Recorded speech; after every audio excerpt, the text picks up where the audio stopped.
Honda Beat Fi na kadalasang problema ay paghahagok, naka-indicate dito sa diagnostic na may problema na ang TP sensor.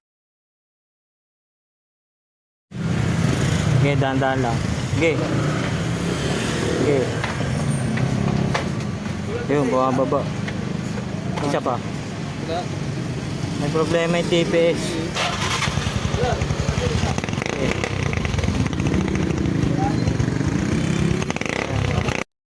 Matapos nating gawin at nilinis ang throttle body nito at kinalibration, ang TPS wala nang naganap na pag-dropping volts sa ating diagnostic tool. Makaka-overtake na si bossing ng maayos sa mga kamote. Ha ha ha ha.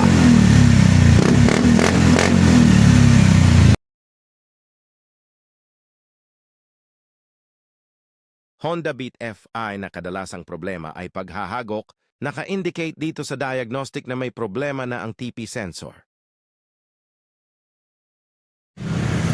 Okay, dahan-dahan lang. Okay. Okay. Yun, bumababa. Isa pa. May problema yung TPS. Okay. Matapos nating gawin at nilinis ang throttle body nito at kinalibration, ang TPS wala nang naganap na pag-dropping volts sa ating diagnostic tool. Makaka-overtake na si bossing ng maayos sa mga kamote. Ha ha ha ha.